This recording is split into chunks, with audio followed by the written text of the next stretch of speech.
Everyone loves to listen to a good book, and there are so many wonderful ones to choose, so we decided to bring you this podcast of Stories Come to Life. Each episode features a story from either classic or modern literature, especially chosen to be interesting and exciting to hear. So sit back, relax, and listen to this story come to life. Welcome to Stories Come to Life. I am your host, Kathryn Lopez Luker. Poor Sara Ray. She wants so badly to go to the Magic Lantern show. But her mother, of course, has forbidden it.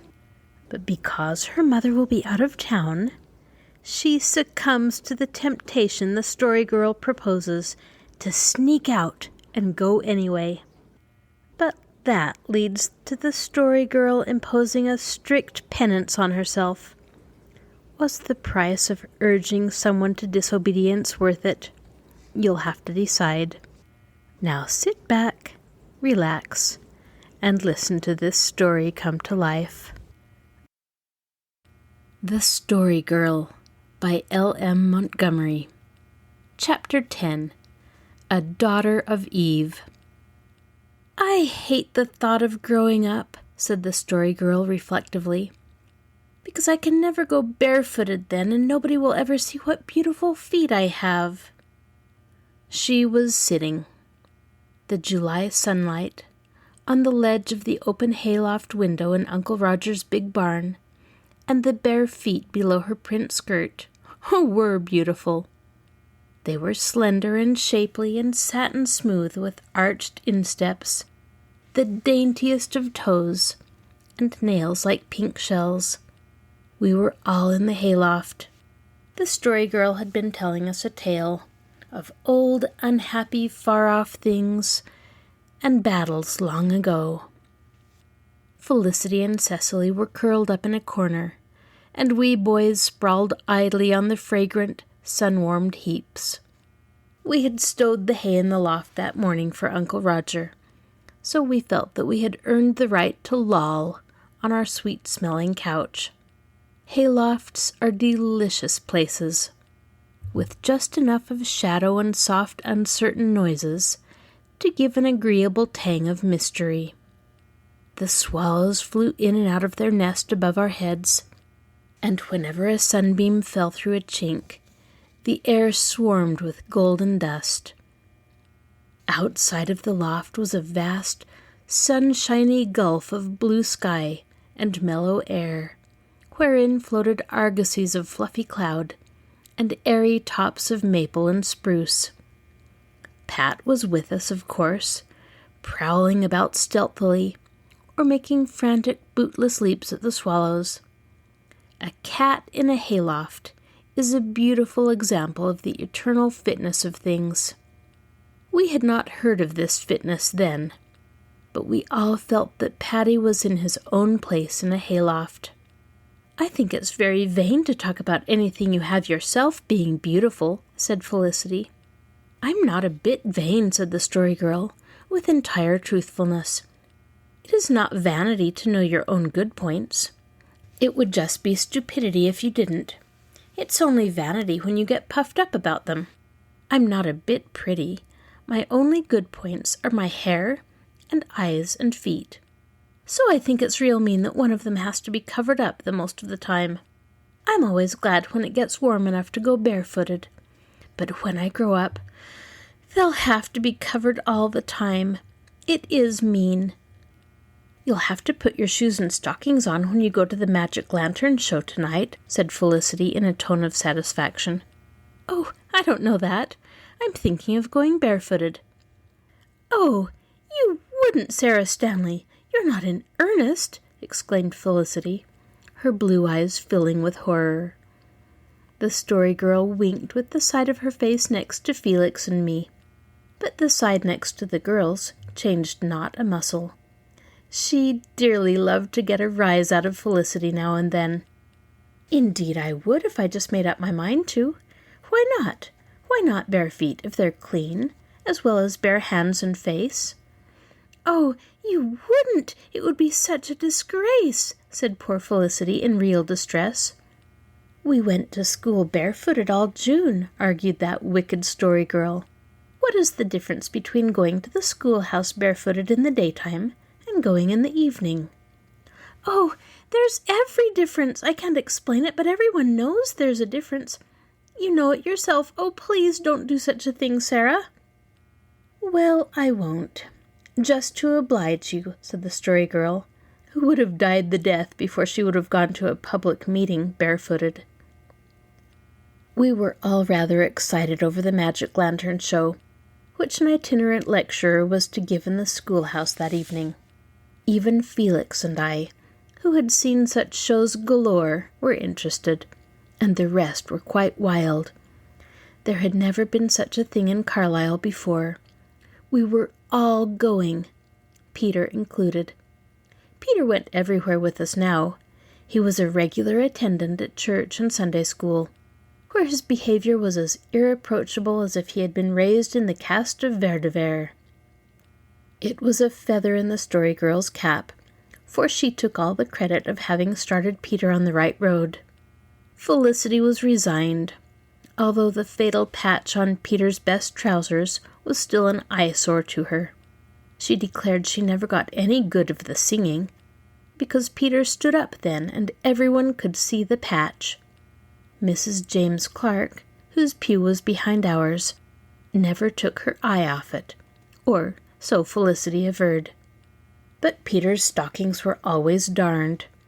Aunt Olivia had seen to that, ever since she heard of Peter's singular device regarding them on his first Sunday. She had also given Peter a Bible, of which he was so proud that he hated to use it, lest he should soil it. "I think I'll just wrap it up and keep it in my box," he said. "I have an old Bible of Aunt Jane's at home that I can use. I suppose it's just the same, even if it is old, isn't it?" "Oh, yes," Cecily had assured him. "The Bible is always the same." "I thought maybe they'd got some new improvements on it since Aunt Jane's day," said Peter, relieved. "Sara Ray is coming along the lane, and she's crying," announced Dan, who was peering out of a knothole on the opposite side of the loft. "Sara Ray is crying half her time," said Cecily impatiently. "I'm sure she cries a quartful of tears a month. There are times when you can't help crying, but I hide them. Sara just goes and cries in public." The lachrymose Sara presently joined us, and we discovered the cause of her tears to be the doleful fact that her mother had forbidden her to go to the magic lantern show that night. We all showed the sympathy we felt. "She said yesterday you could go," said the story girl indignantly. "Why has she changed her mind?" "Because of the measles in Markdale," sobbed Sara. "She says Markdale is full of them, and there will be sure to be some of the Markdale people at the show, so I'm not allowed to go, and I've never seen a magic lantern. I've never seen anything." "I don't believe there's any danger of catching measles," said Felicity. "If there was, we wouldn't be allowed to go." "I wish I could get the measles," said Sara defiantly. "Maybe I'd be of some importance to Ma then." "Suppose Cecily goes down with you and coaxes your mother," suggested the story girl. "Perhaps she'd let you go then. She likes Cecily. She doesn't like either Felicity or me, so it would only make matters worse for us to try." "Ma's gone to town. Pa and her went this afternoon, and they're not coming back till tomorrow. There's nobody home but Judy Pineau and me."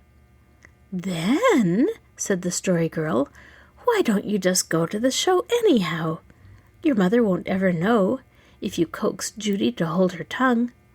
"Oh, but that's wrong," said Felicity. "You shouldn't put Sara up to disobeying her mother." Now, Felicity for once was undoubtedly right. The story girl's suggestion was wrong, and if it had been Cecily who protested, the story girl would probably have listened to her and proceeded no further in the matter. But Felicity was one of those unfortunate people whose protests against wrongdoing serve only to drive the wrongdoer further on her sinful way. The story girl resented Felicity's superior tone and proceeded to tempt Sara in right good earnest. The rest of us held our tongues. It was, we told ourselves, Sara's own lookout. "I've a good mind to do it," said Sara, "but I can't get my good clothes. They're in the spare room, and Ma locked the door for fear somebody would get at the fruit cake. I haven't a single thing to wear except my school gingham." "Well, that's new and pretty," said the Story Girl. "We'll lend you some things. You can have my lace collar. That'll make the gingham quite elegant, and Cecily will lend you her second-best hat." "But I've no shoes or stockings. They're locked up, too." "You can have a pair of mine," said Felicity, who probably thought that since Sara was certain to yield to temptation, she might as well be garbed decently for her transgression. Sara did yield. When the Story Girl's voice entreated, it was not easy to resist its temptation, even if you wanted to. That evening, when we started out for the schoolhouse, Sara Ray was among us, decked out in borrowed plumes. "Suppose she does catch the measles," Felicity said aside. "I don't believe there'll be anybody there from Markdale. The lecturer is going to Markdale next week. They'll wait for that," said the Story Girl airily. It was a cool, dewy evening, and we walked down the long red hill in the highest of spirits. Over a valley filled with beech and spruce was a sunset afterglow, creamy yellow and a hue that was not so much red as the dream of red, with a young moon swung low in it.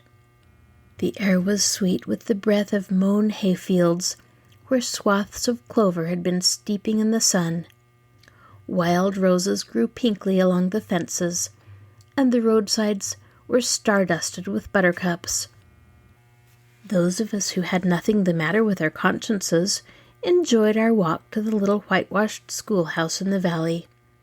Felicity and Cecily were void of offense towards all men. The Story Girl walked uprightly, like an incarnate flame in her crimson silk. Her pretty feet were hidden in the tan-colored, buttoned Paris boots, which were the secret envy of every schoolgirl in Carlisle. But Sara Ray was not happy.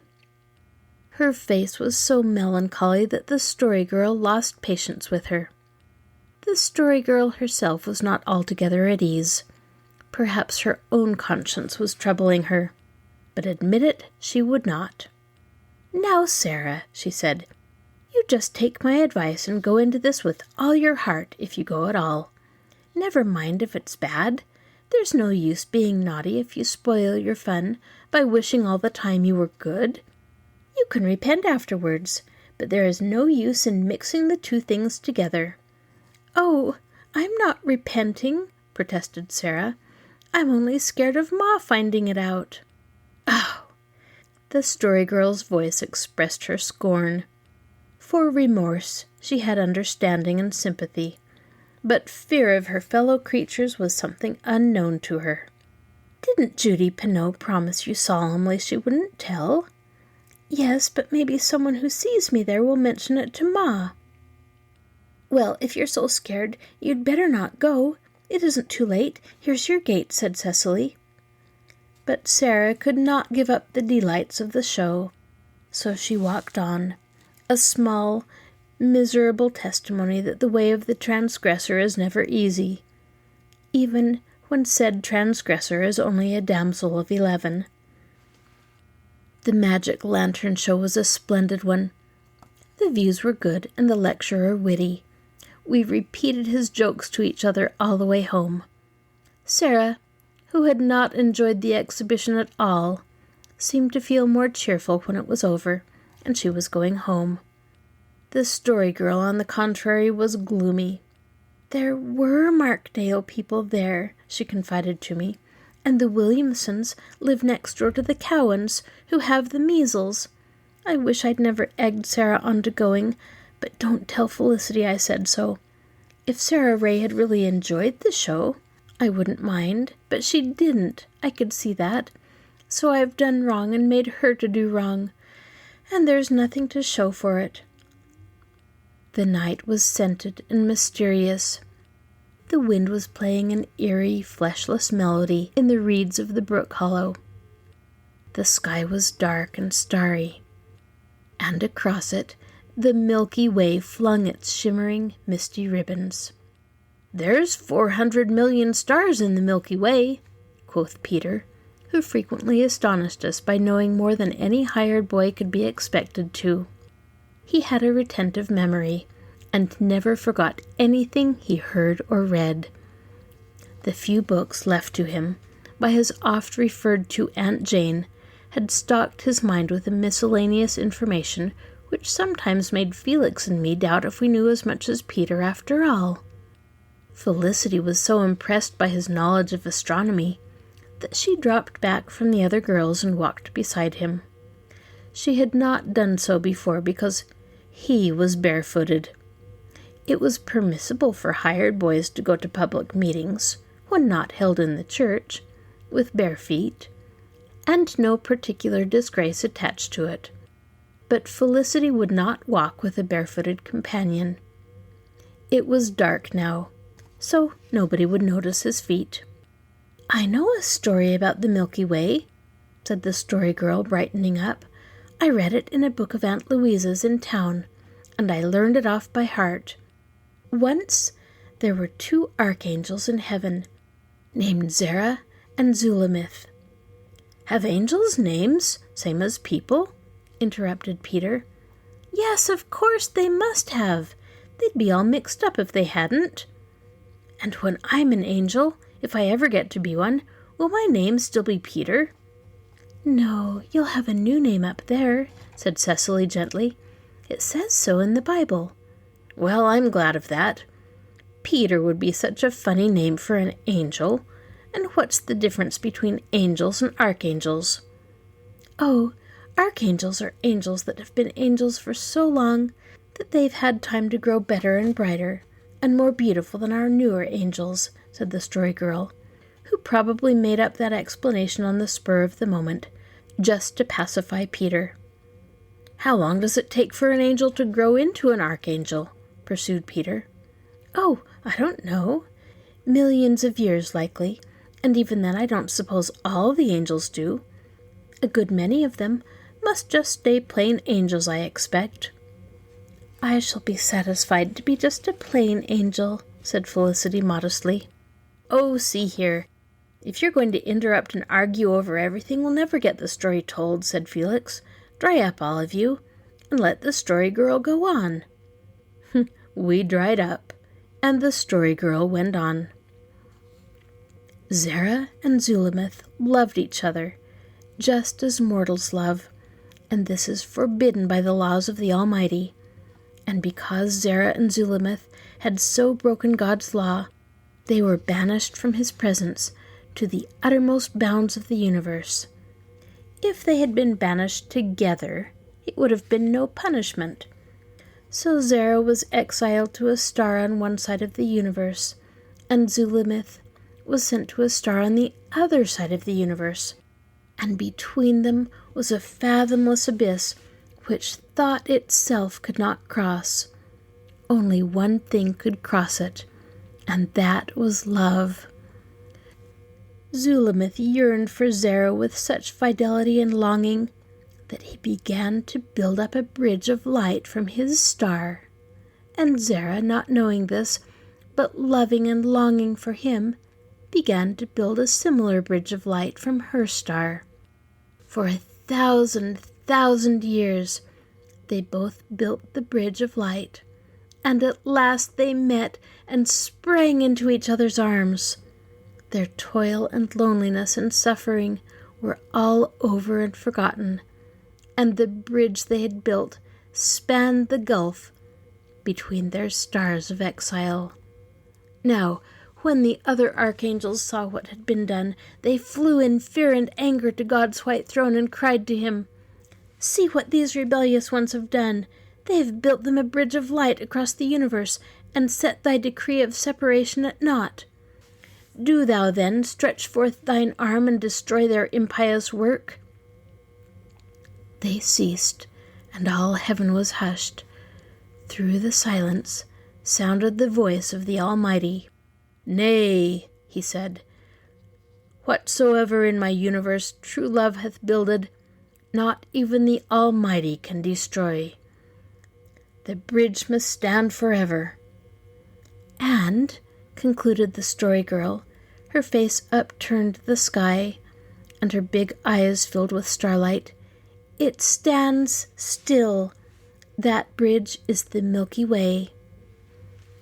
"What a lovely story," sighed Sara Ray, who had been wooed to a temporary forgetfulness of her woes by its charm.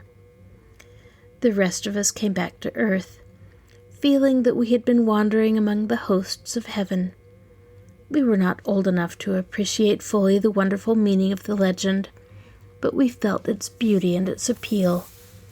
To us, forevermore, the Milky Way would be not Peter's overwhelming garland of suns, but the lucent bridge love created, on which the banished archangels crossed from star to star. We had to go up Sara Ray's lane with her to her very door, for she was afraid Peg Bowen would catch her if she went alone. Then the Story Girl and I walked up the hill together. Peter and Felicity lagged behind. Cecily and Dan and Felix were walking before us, hand in hand, singing a hymn. Cecily had a very sweet voice, and I listened in delight. But the Story Girl sighed. "What if Sara does take the measles?" she asked miserably. "Everyone has to have the measles sometime," I said comfortingly. "And the younger you are, the better." Chapter 11. The Story Girl Does Penance.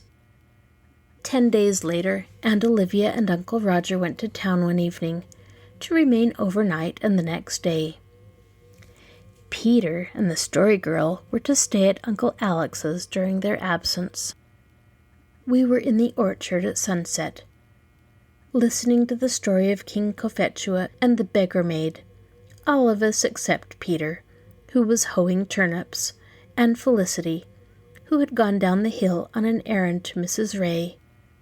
The Story Girl impersonated the beggar maid so vividly, and with such an illusion of beauty, that we did not wonder in the least of the king's love for her. I had read the story before, and it had been my opinion that it was rot.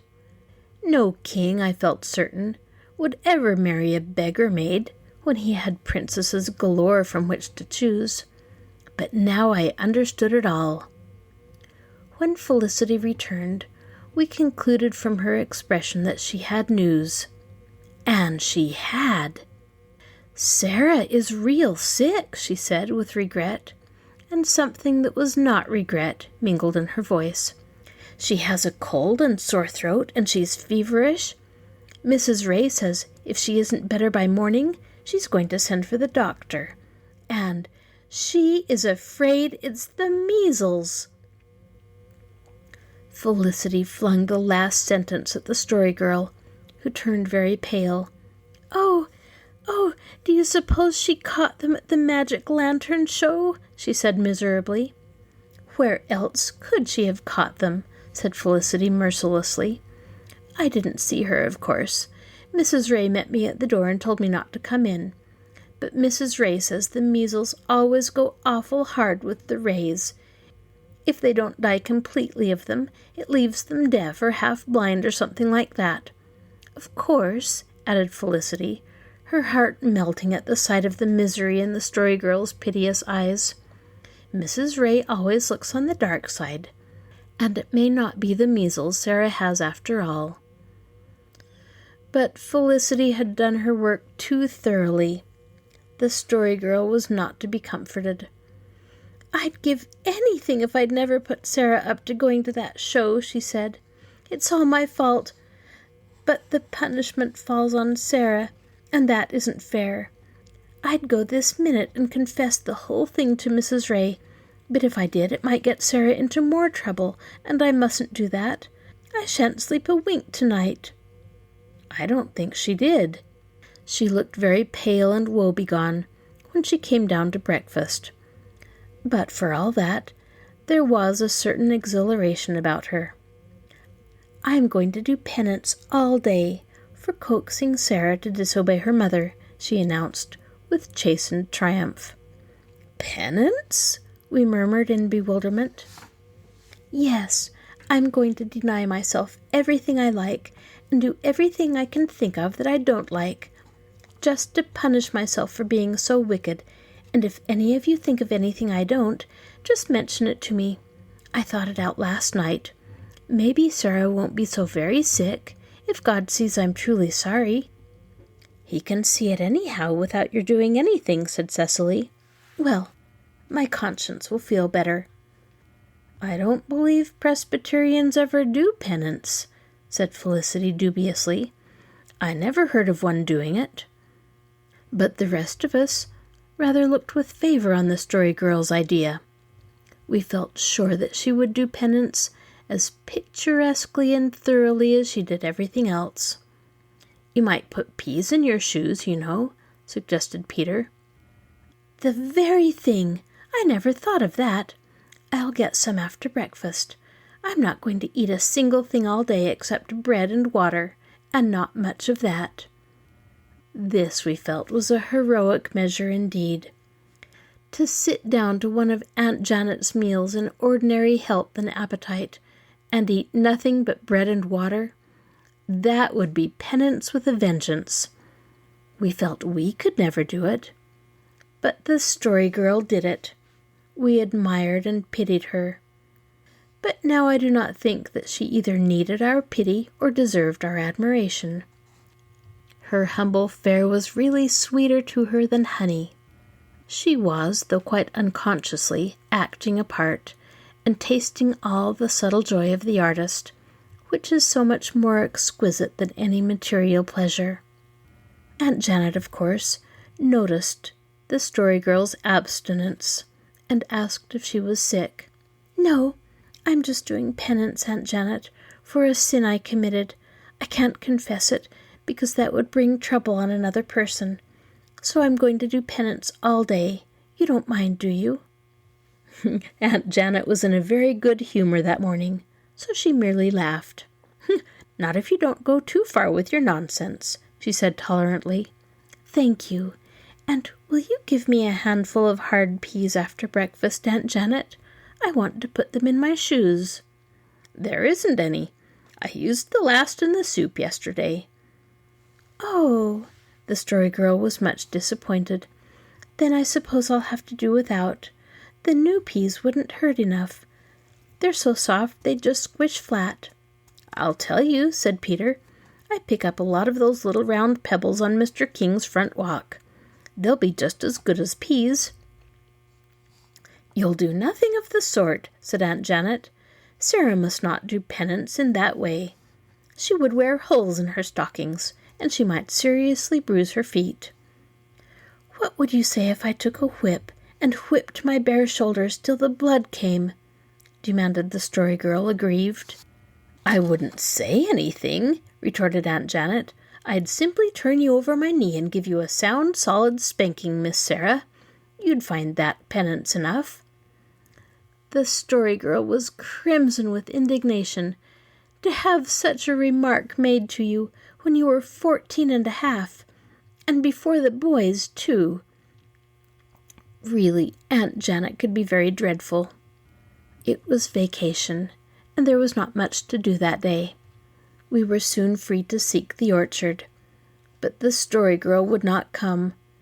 She had seated herself in the darkest, hottest corner of the kitchen, with a piece of old cotton in her hand. "I'm not going to play today," she said, "and I'm not going to tell a single story. Aunt Janet won't let me put pebbles in my shoes, but I've put a thistle next to my skin on my back, and it sticks into me if I lean back the least bit. And I'm going to work buttonholes all over this cotton. I hate working buttonholes worse than anything in the world, so I'm going to work them all day." "What's the good of working buttonholes on an old rag?" asked Felicity. "It isn't any good. The beauty of penance is that it makes you feel uncomfortable. so it doesn't matter what you do, whether it's useful or not, so long as it's nasty. Oh, I wonder how Sara is this morning." "Mother's going down this afternoon," said Felicity. "She says none of us must go near the place till we know whether it's the measles or not." "I've thought of a great penance," said Cecily eagerly. "Don't go to the missionary meeting tonight." The Story Girl looked piteous. "I thought of that myself, but I can't stay home, Cecily. It would be more than flesh and blood could endure. I must hear that missionary speak. They say he was all but eaten by cannibals once. Just think how many new stories I'll have to tell after I'd heard him. No, I must go. But I'll tell you what I'll do. I'll wear my school dress and hat. That will be penance. Felicity, when you set the table for dinner, put the broken-handled knife for me. I hate it so. And I'm going to take a dose of Mexican tea every 2 hours. It's such dreadful-tasting stuff, but it's a good blood purifier, so Aunt Janet can't object to it." The Story Girl carried out her self-imposed penance fully. All day she sat in the kitchen and worked buttonholes, subsisting on bread and water and Mexican tea. Felicity did a mean thing. She went to work and made little raisin pies right there in the kitchen before the Story Girl. The smell of raisin pies is something to tempt an anchorite, and the Story Girl was exceedingly fond of them. Felicity ate 2 in her very presence, and then brought the rest out to us in the orchard. The Story Girl could see us through the window, carousing without stint on raisin pies and Uncle Edward's cherries. But she worked on at her buttonholes. She would not look at the exciting serial in the new magazine Dan brought home from the post office. Neither would she open a letter from her father. Pat came over, but his most seductive purrs won no notice from his mistress, who refused herself the pleasure of even petting him. Aunt Janet could not go down the hill in the afternoon to find out how Sara was, because company came to tea, the Millwards from Markdale. Mr. Millward was a doctor, and Mrs. Millward was a B.A. Aunt Janet was very desirous that everything should be as nice as possible, and we were all sent to our rooms before tea to wash and dress up. The Story Girl slipped over home, and when she came back we gasped. She had combed her hair out straight, braided it in a tight, kinky, pudgy braid, and she wore an old dress of faded print, with holes in the elbows and ragged flounces, which was much too short for her. "Sara Stanley, have you taken leave of your senses?" demanded Aunt Janet. "What do you mean by putting on such a rig? Don't you know I have company to tea?" "Yes, and that's just why I put it on, Aunt Janet. I want to mortify the flesh." "I'll mortify you if I catch you showing yourself to the Millwards like that, my girl. Go right home and dress yourself decently, or eat your supper in the kitchen." The Story Girl chose the latter alternative. She was highly indignant. I verily believe that to sit at the dining-room table in that shabby, outgrown dress, conscious of looking her ugliest, and eating only bread and water before the critical Millwards, would have been positive bliss to her. When we went to the missionary meeting that evening, the Story Girl wore her school dress and hat, while Felicity and Cecily were in their pretty muslins, and she had tied her hair with a snuff-brown ribbon, which was very unbecoming to her. The first person we saw in the church porch was Mrs. Ray. She told us that Sara had nothing worse than a feverish cold. The missionary had at least 7 happy listeners that night. We were all glad that Sara did not have measles, and the Story Girl was radiant.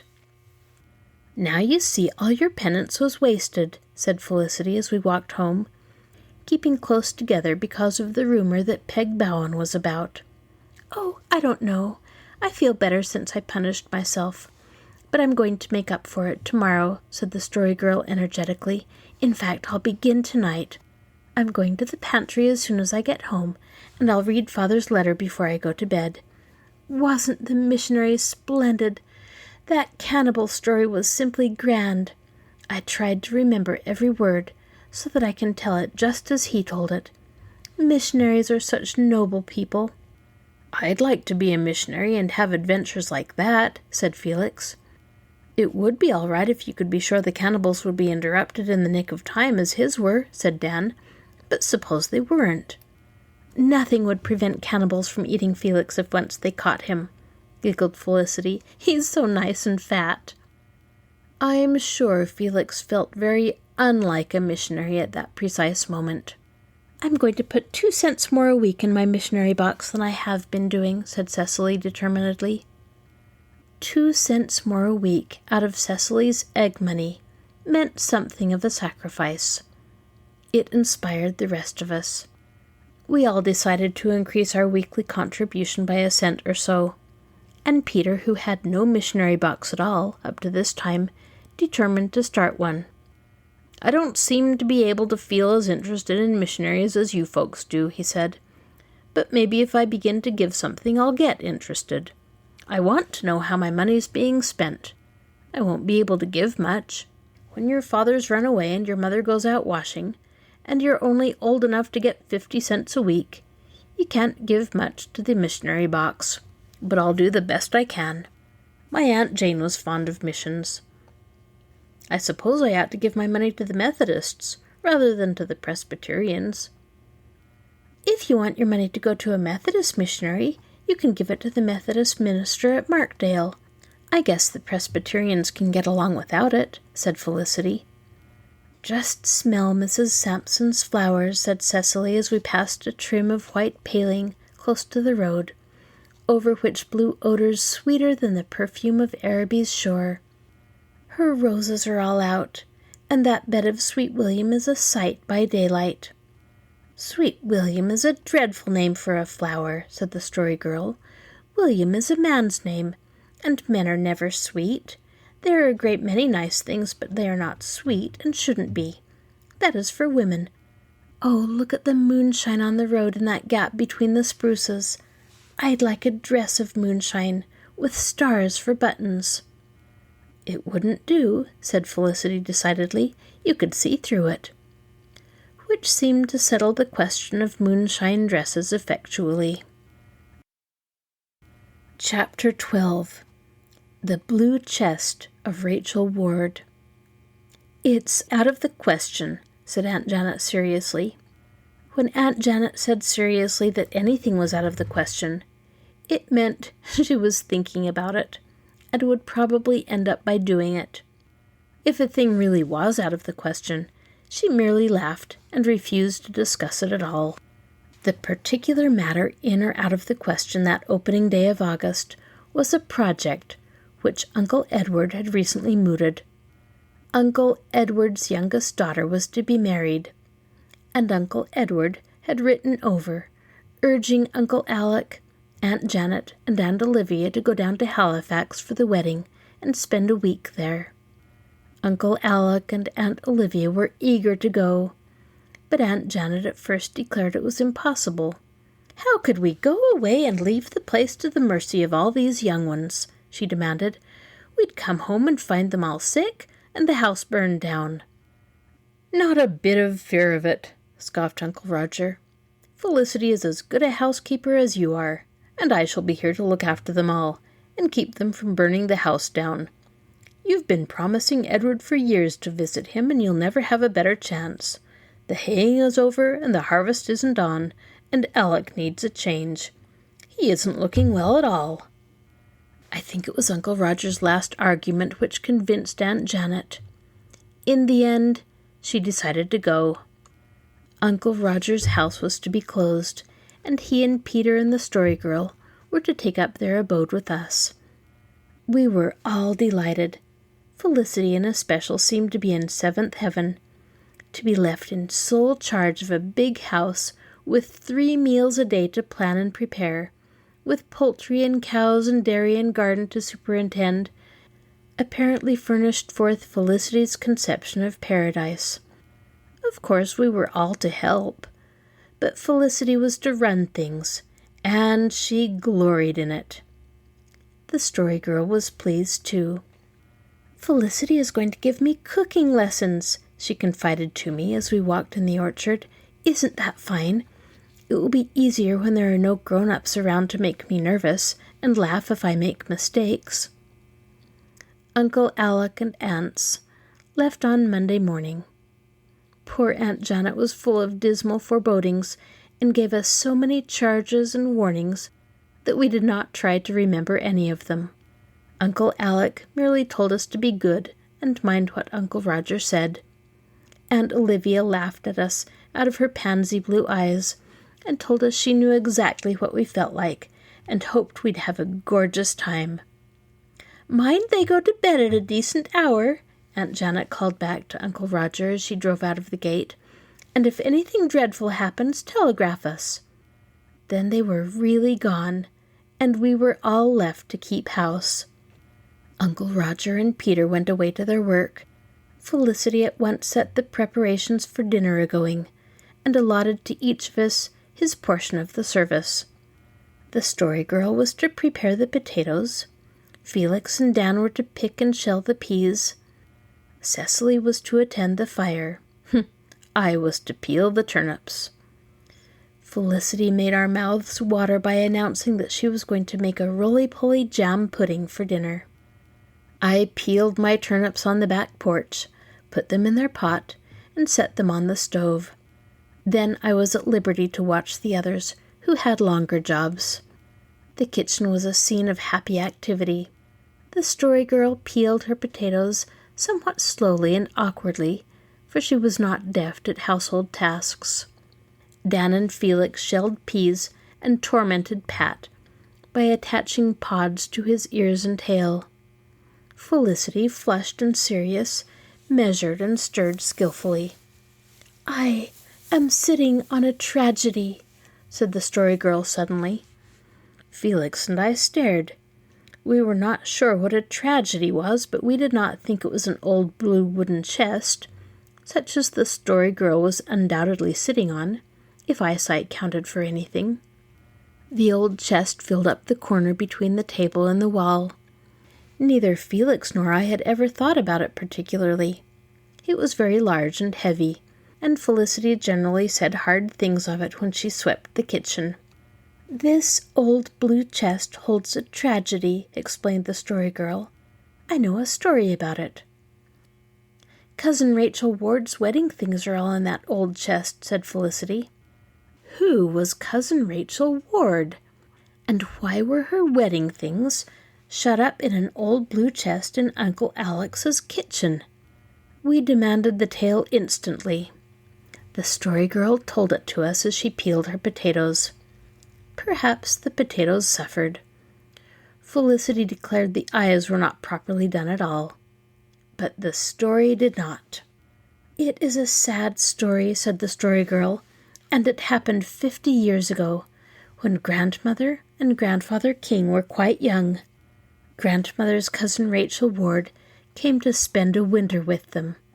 She belonged to Montreal, and she was an orphan too, just like the family ghost.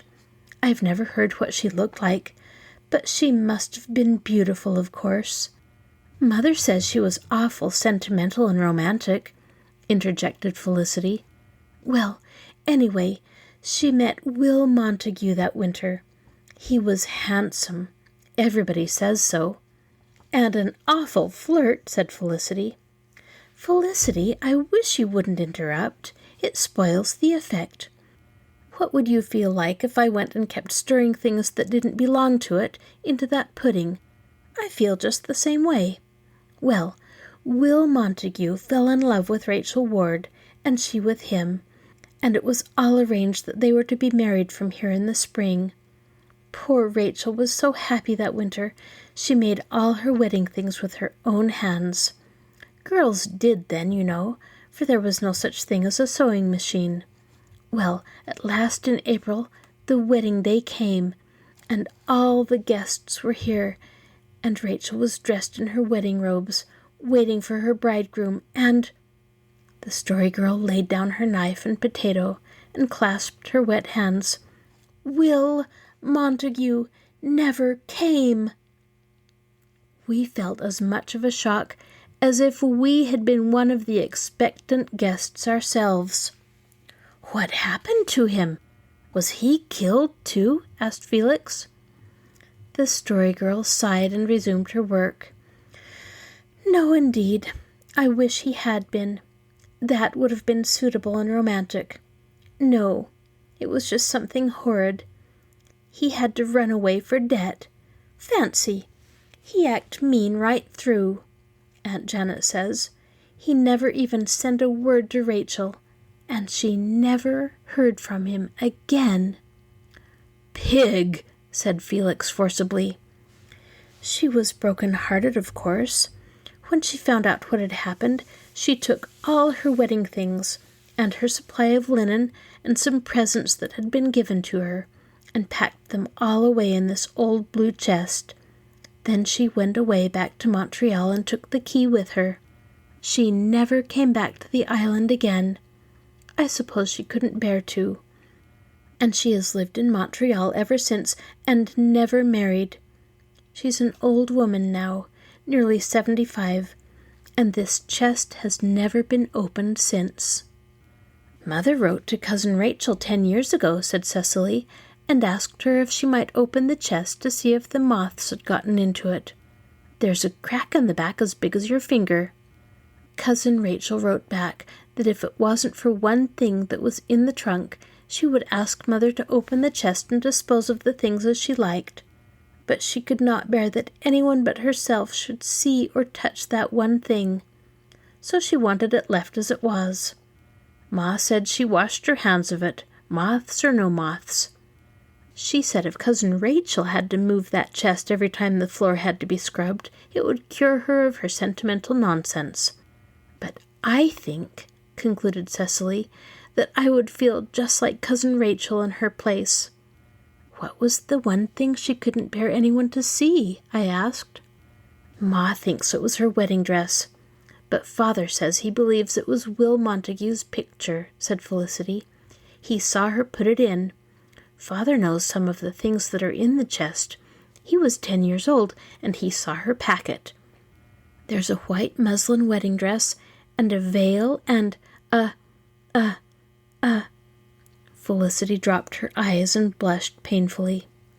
"A petticoat, embroidered by hand from hem to belt," said the Story Girl calmly. "And a china fruit basket with an apple on the handle," went on Felicity, much relieved, "and a tea set, and a blue candlestick." "I'd love dearly to see the things that are in it," said the Story Girl. "Pa says it must never be opened without Cousin Rachel's permission," said Cecily. Felix and I looked at the chest reverently. It had taken on a new significance in our eyes, and seemed like a tomb wherein lay buried some dead romance of the vanished years.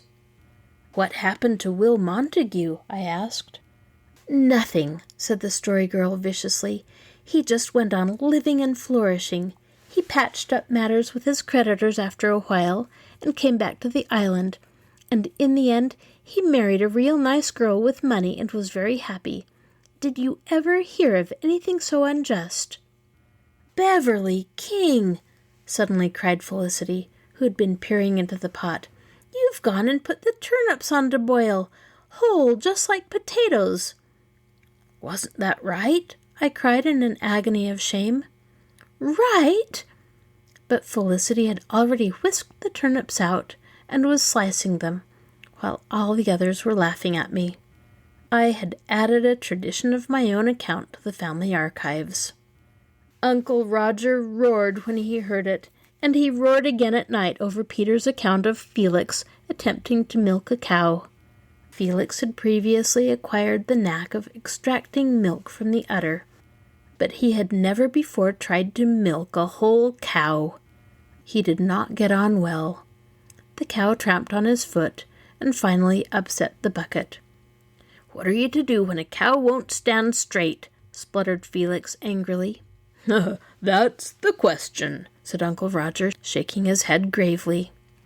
Uncle Roger's laughter was hard to bear, but his gravity was harder.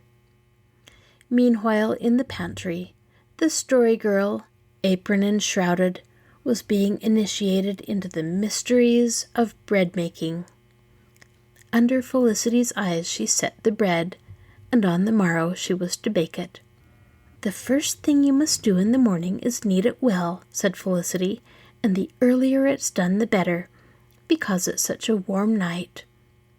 With that we went to bed, and slept as soundly as if tragedies of blue chests and turnips and crooked cows had no place in the scheme of things at all.